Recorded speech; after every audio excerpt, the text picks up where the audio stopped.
Assalamualaikum warahmatullahi wabarakatuh. Bertemu lagi bersama saya di Baper, bahas pendidikan rame-rame. Oke, masih bersama saya Ferry Krismawan. Nah, kali ini kita sudah kedatangan tamu spesial di siang hari ini. Oke, ada dua tamu kita di sini, ada Ustadzah Wulan dan Ustadzah Febri. Assalamualaikum. Hai. Selamat datang di podcast kami. Kenapa saya undang beliau berdua ini karena yang satu dulu mantan Wakasek bagian kurikulum, yang satu sekarang menjabat Wakasek kurikulum saat ini. Jadi sepertinya cocok kalau kita mau bahas tentang pendidikan di siang hari ini. Begitu ya. Yang pertama, ini gimana kabarnya berdua? Alhamdulillah. Sehat. Sehat semua ya, keluarga sehat semua. Alhamdulillah, semua sehat. Nah, sekarang aktivitas sekarang ini bagaimana? Aktivitas mengajar dan sebagainya begitu. Boleh diceritakan gitu? Dari Ustadzah Wulan dulu mungkin? Minggu-minggu ini atau bagaimana? Ya, selama pandemi inilah ya. Selama Ya, pandemi ini bagaimana? Begitu? Masih ngajar seperti biasanya, ya daring, terus ya mengerjakan tugas, maksudnya mengoreksi tugas, terus banyak ya, malah lebih banyak menurut saya ya. Ketika daring tugasnya menumpuk. Ya, koreksian terutama. Nah, iya. Nah, ini kemudian Ustadzah Febri ini. Kalau kurikulum kan biasanya ini ya tentang proses pembelajaran di sekolah gitu. Nah, selama pandemi ini apa yang dilakukan Wakasek kurikulum dengan pendidikan atau pembelajaran di sekolahnya? Ketika pandemi seperti ini, kita harus saling bekerja sama, terutama guru-guru kelas yang nanti hubungannya dengan anak-anak dan wali murid. Harus muter otak gimana ceritanya biar nanti materi yang kita sampaikan baik melalui virtual, video pembelajaran atau ketika terjadi kendala di salah satunya berarti kita harus bersedia untuk home visit ke rumah wali murid yang terkendala tersebut. Jadi kita butuh sangat solidaritas dan tim yang solid sehingga misalnya terjadi suatu kendala saling membantu seperti itu. Membantu dalam artian saling support karena jujur ya ketika pandemi seperti ini bukan cuma fisik yang capek, kita guru bukan cuma fisik yang capek, pikiran ya. Terutama pikiran karena iya harus gimana ya, ketika anak-anak bosan bagaimana caranya biar kita bisa melaksanakan pembelajaran yang menyenangkan bagi siswa. Untuk Ustadzah Wulan saya ulangi begitu. Gimana untuk cara mengajar anak-anak ketika masa pandemi ini? Mau pakai metode apa begitu? Tentunya dengan daring ya. Bagaimana pengalaman membuat pembelajaran yang menyenangkan melalui daring dan sebagainya? Bagaimana itu Ustadzah? Kebetulan ini saya kan diamanahi kelas 6. Jadi anaknya sudah bisa berpikir kritis ya. Awal-awal pandemi itu mikir dulu mau dibuat kemasan bagaimana ya, daring. Karena kita dari sekolah kan juga sudah menyediakan YouTube ya, YouTube sama kalaupun nanti YouTube-nya tidak bisa ya pakai WA seperti biasanya. Awal-awal kita buat media pembelajaran, kebetulan saya kan tematik. Jadi anak-anak awal-awal kita buat dulu materinya. Kita syuting, jadi kebiasaan guru itu berubah drastis ya. Dari dulu kita bertatap mukanya dengan anak-anak, kalau sekarang awal-awal itu kita dengan kamera ya, dengan kamera. Awalnya sih kaget gimana, gitu grogi banget di depan kamera. Tag berapa kali? 5-10 kali awal-awal ya. Itu awal-awal gitu, lama-lama seperti biasa, tapi kadang harus pinter-pinter muter otak setiap mau pembelajaran ini bagaimana. Jadi sebisa mungkin anak itu mendapatkan pembelajaran lah gitu. Awal-awal memang kita ke videonya, yang penting video tutorial seperti itu. Oh, jadi Plus tugas di rumah itu harus ada, maksudnya anak-anak itu harus tetap bergerak gitu loh. oh gitu. Nggak muluk-muluk cuma mengerjakan tugas PR ya seperti mengerjakan soal ya enggak. Kita anak-anak itu diajak yo bercengkerama dengan alam, ya nyapu, Iya. olahraga. Kalau IPA ya Oh. nyangkok kayak gitulah. Artinya Jadi ya- bukan tugas akademik gitu ya. Ya, Berarti benar. tugas kayak tugas pekerjaan mereka to do list begitu ya. Iya. Apa yang harus mereka kerjakan selama di rumah begitu ya. Iya. Jadi kita kebetulan kan Rekapannya. kita berdua kan kelas 6 ya. Oh, Jadi ya kebetulan ini sama-sama. Jadi dari partneran bangun ya? dari bangun tidur, Iya. jadi sholat subuh sampai nanti mereka tidur lagi. Itu ada listnya. Iya, Absennya iya. lewat itu ya. Tapi untuk pembelajaran berarti ini buat video pembelajaran, Iya. kemudian di-upload di YouTube. YouTube. Iya, Kalau itu saya setuju sih. Menurut saya, kalau saya juga sependapat. Jadi kenapa di YouTube? Pertama ya mungkin begitu ada orang-orang lain yang membutuhkan materi, kita bisa benar, kasih share. Iya. benar. Bisa cek di YouTube kita. begitu. Ya. Kita awal-awal seperti itu ya. Iya, Nyari benar. di YouTube tetangga. Oh, karena Awal-awal buat itu kreatifnya kan belum muncul. harus punya referensi juga Iya kan ya. benar, kita cari Cari searching dulu. gimana sih materi ini gimana ya, oh penyampaiannya gimana, oh akhirnya begini, oh iya gini, akhirnya kita syuting. Iya. Ya, Dan sip. semoga yang kita up Apa- juga menginspirasi orang Ya. lain. Nah, kalau pengalaman saya pribadi sih ya Niki, untuk dapat satu video gitu, itu kan editingnya lama. Ya, Kemudian benar banget. sekali, salah take dan sebagainya harus ngulang-ngulang lagi. Iya, ya Nah, benar. kalau Bu Febri nih, kalau sama Bu Wulan, waktu terlama dalam membuat satu video, masih ingat nggak? Yang paling lama begitu? 3 hari ya, 3 hari. 3 hari beneran. 3 hari. Beneran, 3 hari itu nyusun materi dulu yang mau disampaikan. Terus tag aja dibantu teman-teman. Iya. Temennya Oh, iya, itu iya, juga betul. buat video. Mau tak mau tuh nunggu dulu. Terus habis itu kita di rumah. Di rumah kan masih ada pekerjaan rumah dulu kan. Iya, Tinggal apalagi- nanti anak-anak Editing. anak-anak tidur, kita baru ngedit malam. Sempat jam 2 malam aku ngedit. Allah. Jam Ya 2 malam Allah. ngedit sampai suami itu gedor pintu kerja. Bobok jam gini gitu. Pernah itu. Beneran pernah Wah, itu. berarti tugas Luar biasa. Iya. seorang bu guru itu tambah berat ya. Artinya di rumah jadi ibu ya. rumah tangga, Iya, Plus jadi guru juga. untuk anak-anak. dampingi anak-anak juga. Anak-anak juga daring. Benar. Alhamdulillah. Double. Bismillah paling. Pahalanya double. Pahalanya berlipat-lipat. Amin ya Allah, amin. Tapi gini, apakah hanya sekedar itu, hanya sekedar video pembelajaran dan sebagainya? Artinya gini, kalau sekedar video pembelajaran, bukankah di luar sana itu banyak sekarang bimbel-bimbel online gitu. Nah terus apakah itu membuat peran kita tergantikan oleh bimbel-bimbel online tersebut?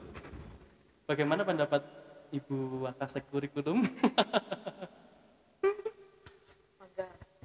Kalau untuk materi ya, kita bahas materi. Sebenarnya anak-anak itu bisa pandai, bisa cerdas lewat Google. Karena kita mau nyari apa aja di Google bisa. Cuma kan Bisa. bisa. Peran kita kan sebagai pendidik. Jadi ketika kita ngajar itu kan ada nilai-nilai yang kita sisipkan di dalamnya. Jadi ketika buat video bukan cuma isinya tentang materi pelajaran. Kita sapa dulu, kita tanya udah sholat duha dulu, udah sholat duha apa belum, seperti itu. Oh, gitu. Jadi untuk masalah pelajaran itu ya anak-anak selain referensi dari video yang kita buat bebas terserah mau nyari di YouTube, mau Iya. buka di Google. Cuma apa namanya? Karakter. Karakter yang Karakter, kita ya. bentuk di Pembentukan SIT karakter, ini ya. lewat video itu tidak bisa tergantikan oleh oleh bimbel-bimbel online itu. Oh gitu. Nah, mengenai karakter nih ya, Mm-mm. banyak teman-teman itu yang bertanya gini, bisakah karakter anak itu dididik dengan cara daring gitu. Tidak Ustazah. maksimal ya. Kalau Iya, kalau Ustazah. kalau kami ya Iya. karakter daring kayaknya kurang ya benar, Tidak kurang, seperti ketika kita tatap muka gitu. Oh gitu ya, tetap Ke- makanya tetap itu ya beda. benar ya. Beda sekali nanti hasilnya mungkin ya. Iya, karena- Hasilnya nanti akan kelihatan entah berapa tahun kemudian ya. Seorang teman saya bilang memang jadi guru itu tidak hanya sekedar transfer knowledge dan benar-benar. pengetahuan saja begitu, karena kalau pepatah Jawa bilang kan guru digugu dan ditiru. ditiru. Artinya juga membimbing, memberi contoh dan Iya. sebagainya gitu ya. Nah, ini memang agak berdampak ketika harus daring seperti ini ya. Nah, berarti perlu nggak tatap muka atau bagaimana untuk menyiasatinya kalau perlu begitu? Perlu banget ya tatap Perlu muka. perlu sekali. Iya. Terus kemudian ada solusi nggak ini kalau untuk bertatap muka dengan siswa begitu? Ada sih ya sebenarnya. Iya, Dan kalau- kita juga sudah Ya, melakukan di itu gitu. sekolah kita sudah ini ya, sudah berjalan alhamdulillah home visit. Sama Visi. sebelumnya itu kan kita pakai itu Zoom ya, Iya, bukan virtual. bukan Zoom, virtual maksudnya virtual. Ya pakai aplikasi Aplikasi apapun apapun gitu ya, itulah ya. untuk- Sekarang kan banyak itu. untuk Itu juga mensiasati untuk say hello ke anak-anak biar tidak mulu di rumah bertemu dengan orang tua, akhirnya mereka kan bisa bertemu dengan teman-temannya juga kan kalau lewat virtual, dan kita bisa menyampaikan itu langsung, jadi face kita langsung dalam waktu itu gitu loh. Oh, Bedanya iya, iya. kalau di YouTube kan itu kan rekaman ya. Iya, satu Tapi, arah gitu ya. cuma gurunya aja yang ngomong. Tapi kalau kita virtual langsung bisa tatap muka walaupun lewat layar itu kan setidaknya mengurangi gitu. Setidaknya mengurangi ini ya, mengurangi apa ya? kerinduan. Nah, Yes. Jangan-jangan kerinduan anak-anak nanti dengan lupa wajah Iya, kita. iya, wajah betul. kita. Kemudian untuk pembelajaran nih ya. Nah, kemarin itu saya lihat di berita begitu. Jadi katanya banyak anak-anak itu yang stres. Bahkan ada berita di TV itu ada anak yang bunuh diri karena terlalu banyak tugas begitu. Iya ya, kita pernah, Ya, lihat. pernah Nah, ini baca. bagaimana untuk pengelolaan tugas di sekolah panjenengan berdua ini? Kalau alhamdulillah ya, kalau saya lebih ke tim kelas 6 ya, itu sudah terperinci dan Terkonsep. dan alhamdulillahnya dalam satu hari itu kita manage jangan sampai ada tugas itu lebih dari 3 mapel ya. Kita kan buatnya per hari itu Iya. cuma 3 mapel, 3 mapelnya saja itu satu karimah. Karimah itu kan Quran. Oh, baca Quran ya? baca Baca Quran. Jadi kan tidak terlalu iya. forsir gitu lah ya. Terus yang kedua tema, yang ketiga nanti lebih ke muatan lokal. Kalau tema paling kita tidak melulu memberikan tugas ke anak, jadi cuma kadang kita berikan materi sama anak itu juga suruh praktek. Habis itu life skill itu aja. Jadi kita dalam satu hari itu paling enggak 1 atau 2 tugas saja ya. Tugas yang paling harus itu ya karimah setiap hari. Jadi Kalau karimah baca harus Quran setiap itu hari. harus setiap hari. Oh iya benar-benar. Kalau itu harus ya, harus, karena itu harus. ya gimana mau mengajar Quran begitu kemudian dengan daring dan apa ya, tidak setiap hari ya Iya. nggak bisa. Quran Iya. harus continue Iya. gitu, apalagi seharusnya memang harus tatap muka Ya karena benar sekali. makhrajul huruf dan sebagainya kan harus Ya, lihat benar. guru. Ya tapi karena keadaan ya kita maklumi dulu lah ya. Benar. Mudah-mudahan Pandemi. mereka dapat ganti gitu, Ya, dapat ganti ilmu dari mana gitu dan sebagainya. Nah, artinya dalam memberikan tugas ini sebenarnya pihak sekolah harus lebih membangun komunikasi antar guru gitu ya. Jadi saling komunikasi, dalam satu timnya ya, mungkin harus- per jenjangnya gitu. harus manajemen tugasnya harus benar-benar Iya. bagus gitu ya. Nah, otomatis ini kan daring ini akan menimbulkan apa ya kalau saya bilang? Bisa nggak nilai itu menjadi acuan saat kan sepertinya tidak Iya, bisa ya. sepertinya Tidak, belum, ya. belum bisa dijadikan acuan karena terlihat sekali di mana anak yang dibimbing sama orang tuanya Iya. dan anak yang orang tuanya bekerja. Nah, Nah, ini kalau misal dibimbing orang tuanya sih masih mending. Iya. Tapi kadang-kadang ketika ada soal ulangan misalnya begitu, kadang-kadang yang bertarung itu bukan anaknya. orang tua. Orang tua. Bisa orang tua, Benar. bisa guru les. Guru Betul les. sekali. Kamu les Guru les gimana? atau tetangganya. Iya, atau tetangga Nah, juga. ini yang jadi derita, ya bukan derita sih sebenarnya. Kadang-kadang yang jadi buah si malakama bagi kita sebagai Iya, guru. Benar juga sih. Tetangga-tetangga saya begitu kalau misal ada tugas begitu, kemudian larinya kemana? Ya ke saya. Tidak ada jauh Pak Guru beda. ya. Tidak Soalnya jauh gini. beda. Saya juga seperti itu. Tapi kalau Adik-adik misal ponakan tugas juga. matematika gitu, mungkin orang tuanya bisa sedikit banyak membantu, Iya. membimbing. Tetapi ini tugasnya bahasa Arab. Nah, Tulisannya Arab semua. Iya benar. Orang tuanya mau ngertiin juga gimana? Baca aja kadang itu nggak bisa. Bahasa Inggris juga loh, bahasa Inggris. Iya, bahasa Inggris juga sama, juga bahasa itu. Inggris. Ini gimana? Kemudian kan ya otomatis jalan alternatifnya ya harus ke orang yang paham dengan bahasa Arab, bahasa Inggris dan sebagainya. Yang mapel-mapel yang tidak dikuasai orang tua. Iya. Udah, kita ini kena imbasnya kadang-kadang. Nah, ini kan berarti pertarungan anak jadi tidak sehat ini. Iya, Artinya nilai yang dia dapat kan tidak mencerminkan kemampuan dia begitu. Nah, kalau menurut Anda berdua nih, ini terakhir setelah itu kita closing. Dalam pembelajaran selama daring ini apa yang menjadi prioritas utama seorang guru SIT begitu? Iya, kalau saya pribadi ya lebih ke menjaga istiqomahnya dia ibadah. Jadi ketika anak-anak belajar tatap muka sama kita di sekolah itu kan lagi ada sholat duha, ada murojaah, ada belajar Quran.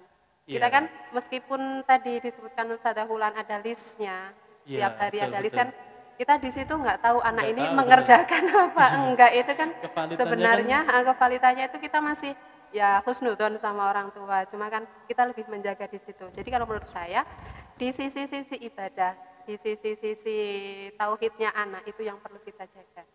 Karena kemarin itu pernah kita mabit virtual. Secara virtual ya? Iya, secara virtual. Masya Allah ini perdana mabit virtual. Masya Allah, tapi alhamdulillah waktu absen untuk sholat malam, Sudah saya bangun? iya jam Banyak. 2:30 mulai saya buka grup. Iya. Siapa yang sudah bangun, siapa Iya. yang sudah sholat lail, qiyamul lail. Sudah pada hadir, hadir, seperti Masya Allah.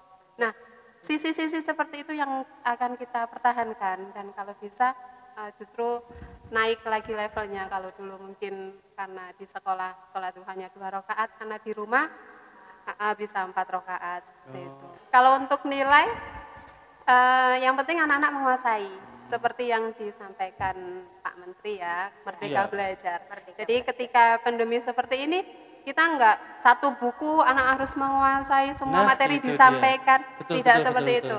Saya sudah menyampaikan ke teman-teman Guru di sini. ya, untuk menyampaikan materi esensialnya, materi-materi penting yang kita ringkas seperti itu.